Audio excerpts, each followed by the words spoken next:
I've seen different estimates, but they usually hover around 2% of all of the foods sold and manufactured in the United States. And the consequence of that is that a relatively smaller number of consumers cover the cost of organic certification for particular food items and manufacturers.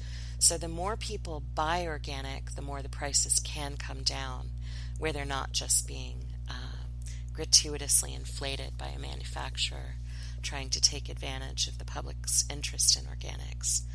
So getting organics to more people will then also help the market become more affordable for people who are low income and start to make organics foods part of the public standard. So particularly for those of us who are involved in things like event planning or community gardening, or those of us who are in any area of the food industries, figuring out ways to make food collectively accessible is great. And for those of us who are just functioning as individual consumers, thinking about buying organics at a discount or in bulk collectively can be a great way to make sure that those in our communities who have more limited grocery budgets have more equitable access to clean food. A third action item, one of the things people often ask me is like, well, realistically, like I do want to be able to just go to restaurants, and a lot of them are not organic, and a lot of the organic restaurants are incredibly expensive. And I will reply that my diet is not thoroughly organic. It's somewhere between, on any given day, 80 to 90%. So one of the rules that I make for myself to maximize my access to clean and nutritious food is that when it's something that I'm eating at home for my health, it needs to be organic. So all of my produce is organic, and pretty much any whole food item I buy, whether it's a grain or a beverage or anything like that, is organic. Where I bring something that's inorganic into my house, it's usually a specialty item that's not available in organic form, and that I'm buying because I really enjoy it, or I like to use it as an additive in particular recipes. So the basic idea is that, at least to ensure that your body is getting a lot of what it needs, you want to be sure that the things that you're getting for your health are as clean as possible. So for instance, everything that goes into my morning nutrition smoothie is certified organic. Everything that goes into any salad I eat is certified organic. If I make soup from scratch, it's certified organic. But for instance, if I were buying a dessert or some specialty item, as I mentioned, that's again not available in organic form, but that I really like, those might be the areas that I make exceptions.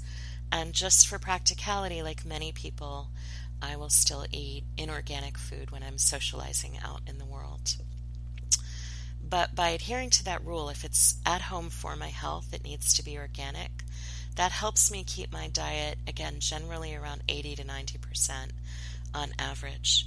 One example I want to give of why this is important involves kale. So in the last 5 to 10 years, there's essentially been a kale craze.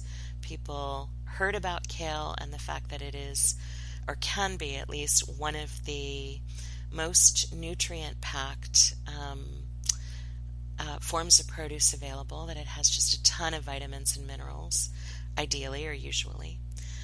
The Environmental Working Group, however, has indicated that given contemporary agricultural practices, kale, if it's not grown organically, is testing as one of the most heavily pesticide-laden types of produce marketed in the United States, meaning that kale is very toxic. And again, the Environmental Working Group indicates that more than 92% of kale had multiple forms of pesticide residue even after being washed well.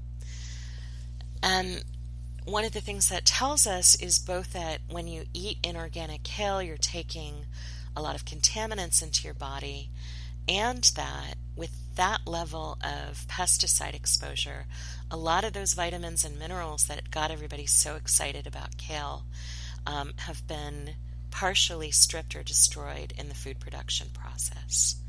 So kale, which people are often deliberately eating for health reasons, is a great example of a food that you should eat organic or not at all. The last thing that I want to just identify as an action item is that fundamentally clean food and food quality require government accountability. So getting more involved in food and agricultural issues, if you have the time and knowledge and motivation to do so, is such a great area for action and a wonderful way to engage in healing work at a collective and social level.